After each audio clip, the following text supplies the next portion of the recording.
Hello everyone, आज मैं आप सभी के सामने अपने नए वीडियो हिंदी क्षितिज क्लास 9 के चैप्टर 9 को लेकर आई हूँ, जिसका शीर्षक है साखिया और जिनके कवि है कबीरदास जी।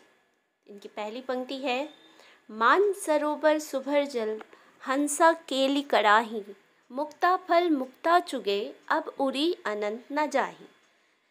प्रस्तुत पंक्ति में कबीर जी कहते हैं कि जिस प्रकार हंस मानसरोवर में क्रीड़ा करते हैं और मोती चुगते हैं और वहाँ के सुख को छोड़कर कहीं जाना नहीं चाहते, उसी प्रकार मनुष्य जीवन की मोह माया और भोग विलासिताओं को छोड़कर कहीं जाना नहीं चाहता है।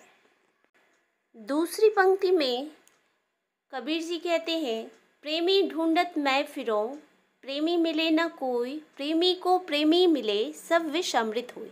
अर्थात कबीर जी कहते हैं कि यदि प्रेमी अर्थात ईश्वर को मनुष्य ढूंढता फिरता है परंतु ईश्वर उन्हें नहीं मिलते, यदि ईश्वर उन्हें मिल जाते हैं तो उनके सारे दुख अर्थात सारे विष सुख में बदल जाएंगे, अर्थात अमृत में बदल जाएंगे। तीसरी पंक्ति में कहते हैं, हस्ती चढ़िए ज्ञान को, सहज दुलीचा डाड़ी, स्वान रूप संसार है भूकन दे झकमारी। अर्थात कबीर जी का कहना है कि हमें ज्ञान की हाथी की सवारी करनी चाहिए, अर्थात हमें उच्च ज्ञान प्राप्त करना चाहिए परंतु हमारा व्यवहार सहज और सरल हो, अर्थात सहज दुलीचा बिछाना चाहिए। यहाँ संसार की तुलना कुत्तों से की गई है जो आपके ऊपर भौंकते रहेंगे, जिसे अनदेखा कर हमें आगे बढ़ना चाहिए। एक दिन वो स्वयं झक मार कर चुप हो जाएंगे। अगली पंक्ति में देखते हैं, पखा पखी के कारणे सब जग रहा भुलान, निरपिक होई के हरि भजय सोई संत सुजान। प्रस्तुत पंक्ति में कबीर जी का आशय है कि पक्ष विपक्ष के कारण सारा संसार आपस में लड़ रहा है और इसी सब में पड़कर वो प्रभु को भूल गया है।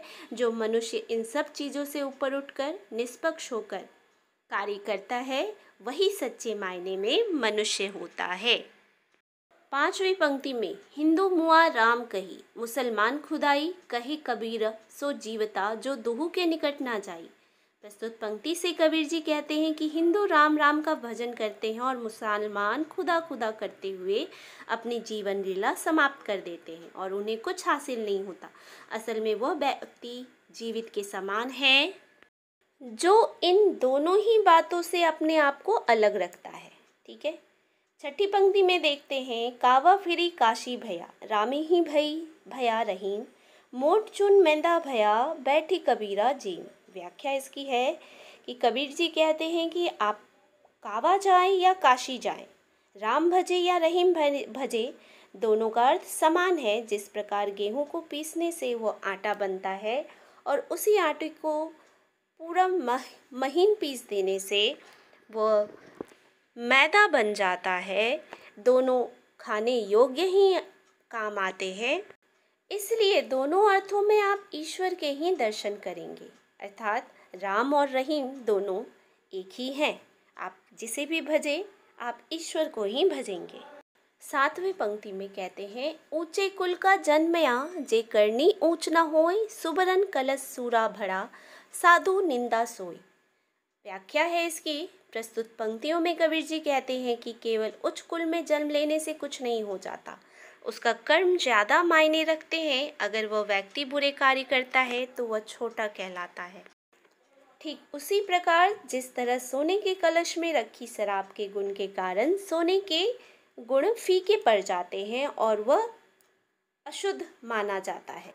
चलिए, शब्द का पहला पद है, मुँह को कहाँ ढूंढे बंदे, मैं तो तेरे पास में, ना मैं देवल ना मैं मस्जिद, ना कावे कैलाश में, ना तो कौने क्रिया कर्म में, ना ही योग वैराग में, खोजी होई तो तुरते मिले हों पल भर की तलाश में, कहे कबीर सुनो भई साधु सब श्वासों की श्वास में। यहाँ पर मैंने कुछ शब्दार्थ दे दिए हैं पद से रिलेटेड, यदि दिक्कत है तो आप देख लेंगे। व्याख्या इस प्रकार है, उपर्युक्त पंक्तियों में कबीरदास जी ने कहा है कि ईश्वर कहते हैं मनुष्य मुझे यहाँ वहाँ ढूंढता फिरता है जबकि मैं तो उनके पास में ही हूँ। ना मैं मंदिर में हूँ, ना मैं मस्जिद में, ना काबा और कैलाश में, ना ही मैं किसी क्रियाकर्म में अर्थात मनुष्य द्वारा ईश्वर की प्राप्ति के लिए किए जाने वाले क्रियाकर्म में, और ना ही मैं वैराग में हूँ। जबकि ईश्वर सभी मनुष्य के हृदय में आत्मा में मौजूद है। वो पल भर में मिल जा सकते हैं क्योंकि वह हमारे सांसों के कण कण में व्याप्त है। शब्द का दूसरा पद देखते हैं। संतो भाई आई ज्ञान की आंधी रे, भ्रम की टाटी सबे उड़ानी, माया रहे ना बांधी, हिति चित्त की वैथुनी गिरानी, मोह बलिंडा टूटा, तृष्णा छानी परी घर ऊपरी, कुबदी का भांडा फूटा, जोग जुक्ति करी संतो बांधी, निर्चु चुवै न पानी, कूर कपट काया का निकसया, हरि की गति जब जानी, आंधी पीछे जो जल भूठा, प्रेम हरिजन भीनो, कहे कबीर भान के प्रगटे, उदित भया तक खीणु। पदों में आए कुछ डिफ़िकल्ट शब्दों के अर्थ मैंने यहाँ दे रखे हैं। यदि आपको कुछ दिक्कत आती है तो आप यहाँ से उसे पढ़कर समझ सकते हैं। इसकी व्याख्या इस प्रकार है। इन पंक्तियों में कबीर जी ने ज्ञान के महत्व को स्पष्ट किया है और उन्होंने बताया है कि आंधी जब चलती है तब कमज़ोर घरों की दीवारें गिरने लगती है, वो बंधन मुक्त हो जाती है और खंबे जो होते हैं वो धराशायी हो जाते हैं। उसी प्रकार जब व्यक्ति को ज्ञान प्राप्त होता है तब मन के सारे भ्रम दूर हो जाते हैं और सारे बंधन टूट जाते हैं। छत को गिरने से रोकने वाली लकड़ी का टुकड़ा जो खंबे को जोड़ता है वह भी टूट जाता है और छत गिर जाती है। उसी प्रकार ज्ञान प्राप्त होने पर व्यक्ति स्वार्थ रहित हो जाता है, उसका मोह भंग हो जाता है, उसके अंदर का लालच मिट जाता है और मन के सारे विकार नष्ट हो जाते हैं।